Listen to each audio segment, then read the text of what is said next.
Pemirsa, Polres Semarang berhasil meringkus komplotan pembobol mobil lintas provinsi. Dalam aksinya, komplotan ini mengincar barang berharga yang ditinggal pemiliknya di dalam mobil.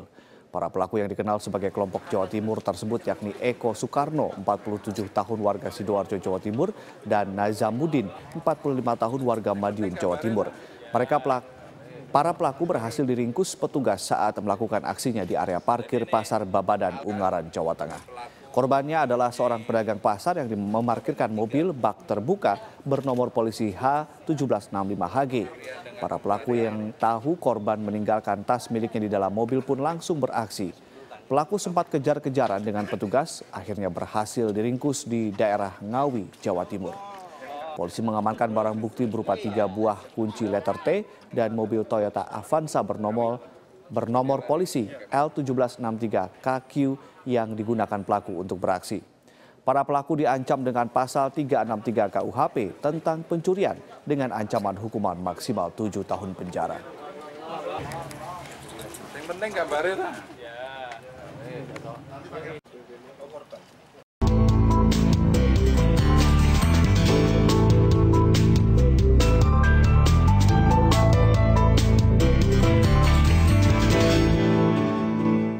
Halo pemirsa, senang sekali program Hot Ekonomi kembali menyapa Anda pada hari ini. Program yang akan mengupas isu-isu menarik dan terhangat mengenai ekonomi Indonesia. Bersama saya Kevin Negan, inilah Hot Ekonomi.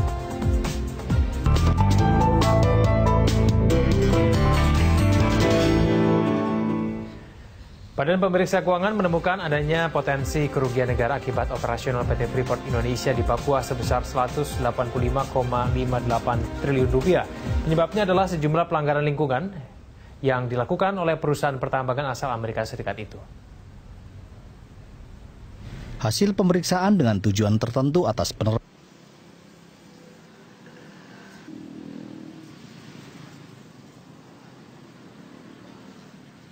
penggunaan tanpa izin kawasan hutan lindung dalam kegiatan operasional pertambangan Freeport seluas minimal 4.535,93 hektar. Akibatnya, negara berpotensi merugi sekitar 270 miliar rupiah. Potensi kerugian tersebut muncul karena Freeport tidak memiliki izin sejak tahun 2008 hingga 2015 sehingga negara kehilangan potensi penerimaan negara bukan pajak. Hal ini mengacu pada terbitnya Peraturan Pemerintah Nomor 2 Tahun 2008 tentang jenis dan tarif atas jenis PNBP yang berasal dari penggunaan kawasan hutan. Pelanggaran lainnya adalah terdapat kelebihan pencairan jaminan reklamasi Freeport sebesar 1,43 juta dolar Amerika Serikat atau 19,4 miliar rupiah. Berdasarkan penghitungan ulang BPK, dana tersebut seharusnya masih ditempatkan pada pemerintah Indonesia. Dalam penghitungan ulang itu, BPK menemukan adanya penghitungan tim pengawas Direktorat Jenderal Mineral dan Batubara yang tidak konsisten dan hasil penilaian yang tidak akurat. Selain itu, ada ketidaksesuaian antara laporan reklamasi dan kenyataan di lapangan.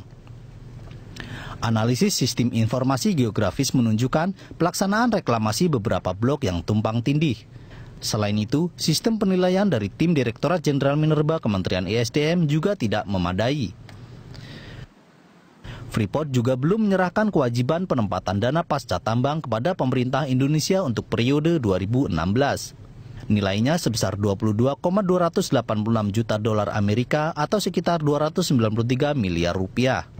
Dan penyebab potensi kerugian negara paling besar adalah dampak pembuangan limbah operasional penambangan di sungai, hutan, dan ada yang telah mencapai kawasan laut. Nilainya mencapai 185 triliun rupiah. Namun, mengenai pencemaran lingkungan ini, pada 17 April 2012, pemerintah Provinsi Papua, pemerintah Kabupaten Mimika, dan Freeport Indonesia menandatangani perjanjian partisipasi pembangunan berkelanjutan untuk sistem pengolahan tailing. Dalam kerjasama itu, Freeport memberikan dana sekitar 343,13 miliar rupiah untuk 2 daerah tersebut. Tim Liputan, Berita 1.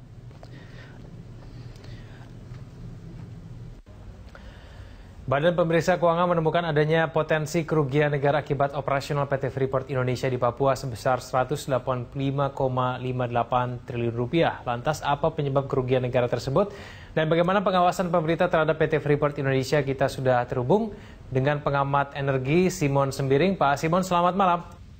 Selamat malam. Ya, Pak Simon, tanggapan Anda mengenai temuan BPK yang menyatakan bahwa ada potensi kerugian sebesar 185 triliun rupiah akibat dari operasional PT Freeport? Itu sejak kapan ya itu penelitiannya, auditnya? Saya tidak tahu itu. Ya. Mulai kapan? Pak Simon? Mendengar suara saya, Pak Simon? Nah, itu auditnya BPK itu mulai kapan itu sampai kumulatif menjadi sekian triliun itu? Ya, baik. BPK menemukan adanya 4 pelanggaran yang dilakukan oleh PT Freeport Indonesia di bidang lingkungan, Pak Simon, dan ini kemudian berpotensi merugikan negara secara finansial. Nah, ini ditemukan atas penerapan kontrak karya Freeport pada tahun anggaran 2013 hingga 2015. Dan kurang lebih disebutkan dalam 4 pelanggaran di bidang lingkungan tersebut dicurigai berpotensi merugikan negara sebesar 185 triliun rupiah. Nah, menurut pengamatan Anda, apakah memang dalam masalah lingkungan PT Freeport Indonesia punya masalah, Pak Simon?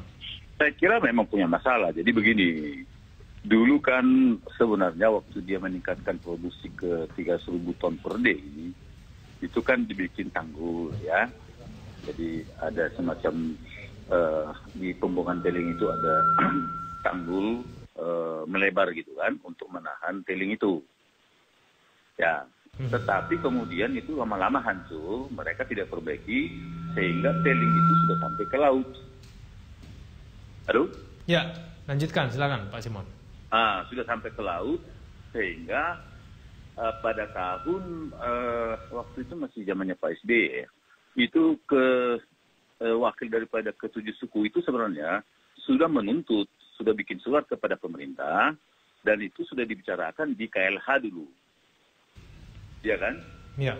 Dan memang mereka menuntut sesuai dengan undang-undang perlindungan lingkungan ya, kalau nggak salah berapa miliar dolar itu dulu, ya. Nah, itu dulu ditangani oleh KLH. Nah, kemudian kelanjutannya saya nggak tahu. Baik. Pak Simon, disebutkan dalam rilis dari BPK yang disampaikan pada hari ini, Pak Simon, bahwa pelanggaran pertama, saya sebutkan, penggunaan tanpa izin kawasan hutan lindung dalam kegiatan operasional pertambangan Freeport seluas 4.500 hektar. Dan ini kemudian dihitung berpotensi merugi sekitar 270 miliar. Lalu kemudian dikatakan bahwa Freeport tidak memiliki izin sejak tahun 2008 hingga 2015, sehingga kemudian negara berpotensi kehilangan penerimaan negara bukan pajak. Nah, tanggapan Anda seperti apa, Pak Simon? Kalau itu kan wilayahnya dia itu kan waktu perpanjangan tahun 90, kontrak baru tahun 91. Blok A kan yang sekarang ini yang beroperasi. Blok B kalau nggak salah sekian juta hektar, kemudian sudah dikembalikan secara bertahap. Nah, saya tahu dulu mereka itu bayar PBB itu. Nah, tapi nggak tahu terakhir ini apakah bayar PBB atau tidak atas wilayahnya dia yang masih ditahan sama dia, ya kan? Kalau yang 10 km kuadrat itu yang sekarang beroperasi, itu dari dulu dia bayar PBB itu. Nah, yang dimaksudkan BPK ini yang mana ini yang belum bayar PBB? Baik, nah kita belum mendapatkan rilis yang lebih jelas dari BPK, Pak Simon, tapi saya akan lanjutkan kemudian. Ini mengenai pelanggaran kedua, ini ada kelebihan pencairan jaminan reklamasi Freeport yang diduga sebesar 1,43 juta dolar. Dan ini disebutkan jangan-jangan adanya kesalahan penghitungan dari tim pengawas dari Direktorat Jenderal Mineral dan Batubara yang kemudian menyebabkan pemerintah membayar lebih tinggi dibandingkan sebenarnya. Sebenarnya itu kalau jaminan reklamasi belum bisa dikatakan itu sebagai kerugian negara. Karena itu masih duit mereka. Cuma di escrow kan. Sehingga duit itu disimpan di bank dan itu tidak bisa dicairkan selama dia tidak reklamasi. Jadi itu bukan duit negara itu. Tetapi masih tetap duit mereka.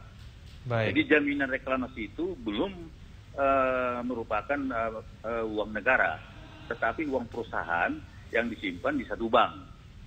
Sehingga kalau dia mereklamasi katakanlah sekian hektar, kemudian dia berbicara, dikatakanlah misalnya 1 juta dolar biayanya, nah 1 juta dolar dicairkan dari jaminan tadi. Jadi dikatakan itu merugikan negara, belum saya kira. Jadi kita harus luruskan juga ini kan. Baik, berarti kalau disebutkan adanya BPK menemukan adanya penghitungan tim pengawas dari Dirjen Minerba yang tidak konsisten dan kemudian hasil penilaian yang tidak akurat, itu bisa dikatakan itu tidak benar begitu ya? Kalau dalam hal jaminan reklamasi, karena itu bukan uang negara, tidak boleh dikatakan itu potensi kerugian negara. Baik. Karena itu adalah uang mereka yang dimasukkan di dalam bank. Nah, sehingga kalau dia mereklamasi katakanlah 10 hektar, dibikin berita acara, nah dicairkanlah kepada mereka itu sebesar biaya 10 hektar itu gitu loh. Jadi jaminan reklamasi itu belum uang negara itu, belum. Oke. Baik. Pak Simon, lalu kemudian ada pelanggaran ketiga, Freeport belum menyerahkan kewajiban penempatan dana pasca tambang kepada pemerintah Indonesia untuk periode 2016 nilainya sebesar 22 juta dolar. Nah, ini tanggapan Anda bagaimana? Kalau itu saya nggak tahu apakah itu kan harus ditanya dirjennya, ya kan 2016 berarti kan tahun yang lalu ya. Halo? Ya. Nah, itu harus ditanya Supomo itu. Baik. Baik. Apakah sudah dibayar atau tidak? Oke. Baik, Pak Simon, ini kan masih ada 3 pelanggaran lagi, tapi kalau misalnya kita cermati bahwa BPK menemukan adanya potensi kerugian negara seperti ini, lalu menurut Anda seharusnya sikap Freeport seperti apa sekarang? Dan apakah kemudian temuan ini kira-kira akan mengganggu proses negosiasi antara pemerintah Indonesia dengan Freeport? Oh tidak, tidak. Jadi begini, BPK itu berhak memang untuk masuk kan melakukan audit. Ya toh? Itu hal yang biasa, rutin itu. Jadi tanpa persoalan kita dengan Freeport pun sebenarnya tiap tahun pun BPK bisa masuk, ya kan? Jadi menurut saya sih nggak ada hubungan itu. Jadi kalau ada temuan ya temuan itu ya berarti kesalahan dia saja kan, ya kan? Baik. Baik, tapi ini tidak akan mengganggu proses negosiasi antara Freeport dengan pemerintah Indonesia ya, Pak Simon? Loh, kalau itu sudah terbukti, itu malahan menjadi hal yang bisa bergening pemerintah untuk bernegosiasi dong, kan gitu. Oke. Baik. Anda ini sudah melanggar loh, kan gitu kan. Itu kalau menurut saya sih begitu. Baik. Pak Simon, ditahan dulu telepon Anda, kita akan lanjutkan usai jeda. Pemirsa Auto Ekonomi akan segera kembali.